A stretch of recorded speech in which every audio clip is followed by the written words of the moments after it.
Meet my monsters. Hello, gardening and farming friends out there all over the world. I hope you're all staying safe during this lockdown. It's a great time to spend in the garden. Get out there, make sure everything is growing. Out here, I've just had a beautiful gift of new rainfall coming through. I've got 3 varieties of grapes here at the moment, and white grapes and some red grapes. And I thought I'd give you a little tour of my little fruit and vegetable garden area. I'll be planting some popcorn in a moment, just after the rainfall. It actually grows pretty well here. Looks almost like a baby millie zea mays. Here I actually have some spinach, got some pumpkins, got carrot, massive inflorescence over here of an onion, Allium cepa. That's Dorcas carota, of course, the carrot, just for anybody else out there who wants to know the scientifics.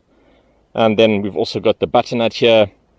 Then, one of my favorites, and I've been doing a lot of research over this over the last few years, planted from seeds. It is the one plant that the porcupine, Hystrix africae australis here, Eystervark, Stegelvark, and Stachelschwein, for any international viewers, they do not eat these. Amazingly, they leave them alone through their own choice. When I planted these, it's the only vegetable in the area that they won't touch. They'll eat butternut, they'll eat watermelon, they'll eat sweet melon, they'll eat cucumbers, beetroot.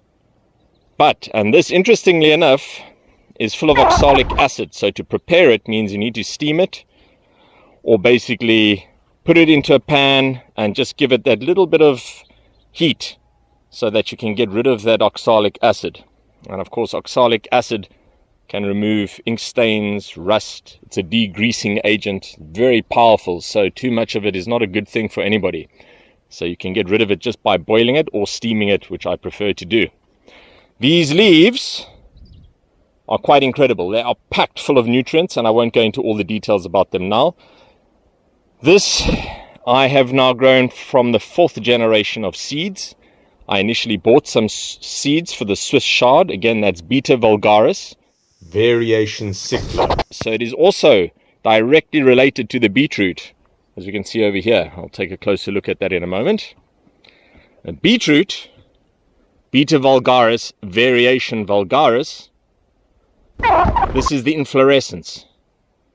Now I'm just on 6 foot, and this is more than half my height. So it's very impressive inflorescence, and beetroot leaves and the stems are completely edible. But just like the Swiss chard, which also has, of course, edible leaves and stems, and chop them up finely, it's a good idea to first steam them. All right, moving on here. Some of the popcorn seeds I'll be planting shortly after this lovely bit of rainfall. Actually go check how much it is at the moment. I planted these years ago. These are the orange trees, and this is the first year where they're really going to give a fantastic, bountiful harvest. I also have some interesting creatures growing over here. I'm just taking a little exploration under the shade netting, which has been slightly knocked over with the recent rain and the wind. I'll come fix it again after the rainfall. Now we've got these, and the smell, these orange blossoms, absolutely magnificent.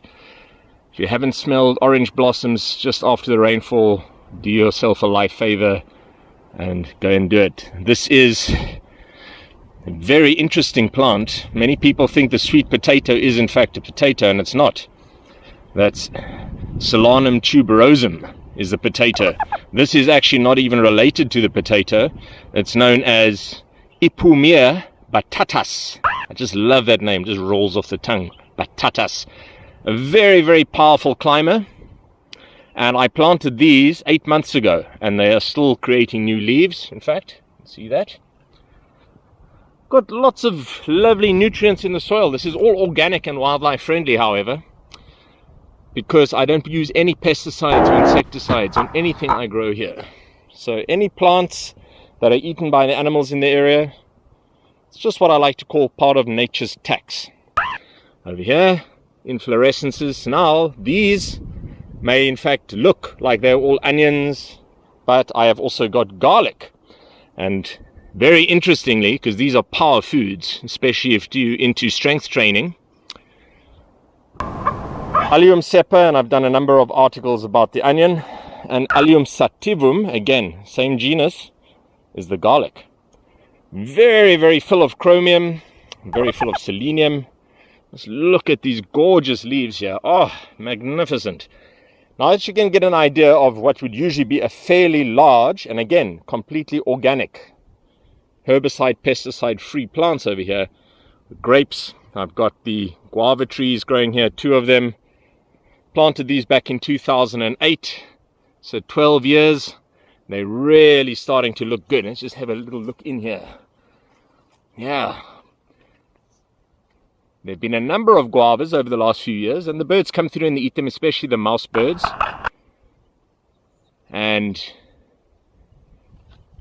the stems are now big enough to actually support all the fruits that we'll be getting again coming through. Now I'll introduce you to the real monsters that I have planted here.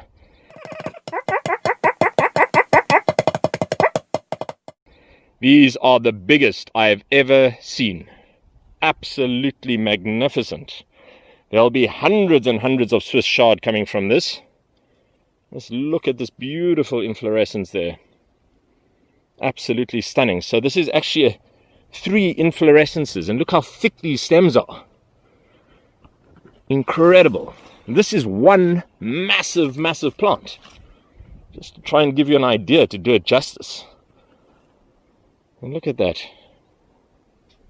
And there's another one coming up. I actually picked some of these for my lunch. You just break the stems off here at the base. I'm leaving the other leaves here for this new inflorescence. That's the next generation. That'll be coming up. The seeds of these Swiss chard almost look like beetroot seeds. They're slightly smaller in my experience. And there's one of the beetroot. Again, Beta Vulgaris Vulgaris. Here's another Swiss chard. Also interesting, 3 inflorescences coming out of this one. Some enormous onions here. I'm just giving you a point of view as I go exploring the garden this morning. Of course, this is not the farming part of the reserve. That's very, very large. This is just for my own use. See the size of some of these onions that are coming out here. Now, of course, I could eat them, but I'm not going to do that. I'm allowing them to grow so that I can get the next generation of seeds coming through.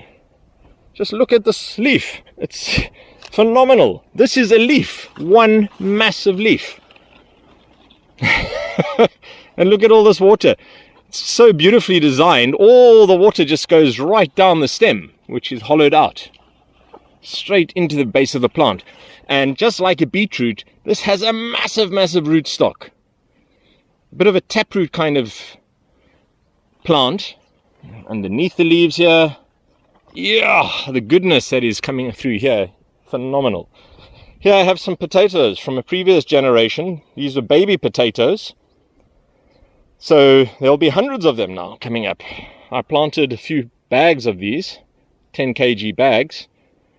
And the moles and the scrub hares came through and they helped themselves. Again, nature's tax collectors. But the mole is also what I like to call an earthworm mammal. They came through here. They were digging through the ground, making lots of nice aeration, helping with drainage, water infiltration, which is so important. I tried to remove the weeds. Every now and again I'll just come through and take these ones out, simply because if you leave them for too long they become what I call moisture thieves, and they will take away all the moisture from these plants. I'm using dripper lines, but I've got them crisscrossing under the ground now as well, so it prevents excessive evaporation. Little tricks that I've learned over time. I've got 1, 2 and 8 litre per hour drippers here. Again, this is not the olive area, that's in a separate orchard. And then looking back at the house, an enormous fig tree growing over here, peach trees, apricot trees, nectarine trees, pomegranate trees, but I won't go and visit those just yet. That's for another visit. Again, potatoes over here, lots of the chard. You can just see the difference in size. These are 2 of the most monstrous species I've ever seen, and it's lovely to see them growing next to each other just by a random occurrence because I planted a number of seeds. This is the beetroot, absolutely enormous, next to the Swiss chard, which is also enormous. I have to be careful where I walk because I've got baby garlic plants growing here, and pumpkin and butternut. Another month or two, and there'll be beautiful little beetrootlets, as I like to call them, a whole new generation of baby beetroots ready to grow into monsters like this parent plant. Not all of them will grow like this and make seeds, so it's a good idea to leave some of your crop so that it can actually make new seeds for you. If you just eat all of them, then you're not going to get all the good seeds coming through, because you might have one growing almost to a point of being ready to produce the seed harvest, and then it dies for whatever reason. Again, as I mentioned, I don't use pesticides or herbicides here. It's all organic and wildlife friendly. And here we've got a whole new generation of hundreds and hundreds of baby onions coming through. That's very exciting for me to see this, because this onion here is actually producing 2 inflorescences, which is quite phenomenal. And so is that one there. Usually one, in my experience, is fairly normal. So, wow. I have a number of eggshells in here. I've got donations from what I like to call the lovely little lawnmowers. If you have a look on my channel, you can do a search for that. You'll find them. Cows that come through and visit occasionally. Get some of that goodness from the lucerne and the barley crops, and they basically just convert it into a wonderful compost. Get all that goodness back into the soil.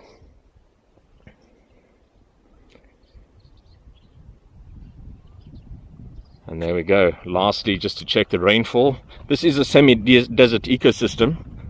So, wonderful. Let's see. What a gift. 15 millimeters of rainfall since yesterday. Absolutely wonderful. Very, very pleased to see all of these new babies coming out. And again, it's a great time to just get out there in the garden, plant those plants. Don't put pesticides and herbicides on them, because remember, whatever you put on them, you could be hurting other animals too that are also just trying to make a living like everyone else. And as I like to say, we are all just time travelers, genetic time travelers on this space rock. So give them a chance to also have a little bit of food. There'll be enough for everybody, and you won't be getting any nasty pesticides or herbicides into your body either. Just the goodness from nature. Stay safe out there, friends. Happy farming, happy gardening. Hello, friends. I like to call this emotional agriculture. One of nature's classroom's lessons that I use in my own life. I refer to relationships as emotional agriculture, farming crops and nature's outdoor classroom life lessons. The included image is a visual metaphor for love or the alternative emotional drought. Both can be moments away. Some people are sensitive enough to perceive when emotions require water, sunlight, and fertilizer, and they cherish and nourish the emotions with affirmations, validations, and reciprocity. They in turn receive an excellent harvest of great beauty and abundance. Others plant an emotional crop and then watch it wither and die. Crops need frequent daily attention and love, not only the rare visit from an emotional thunderstorm. Emotional crops require weeding and excellent communication of needs, wants, and passions to thrive. Many crops do not make their needs obvious, and many do not fully understand what those unique needs may be. It takes patience and interest for the emotional farmer to get to know and cherish the crops and assist them in unlocking their special uniqueness and specific growth formula. Some emotional farmers will provide the bare minimum of effort, and it always shows in their harvests. Others will go beyond all expectations because it is their passion to nourish and inspire their loved crops to thrive daily. We all have a choice. May you continue to grow and radiate and be the sunshine, water, and fertilizer for an abundance of spectacular harvests in yourself and others.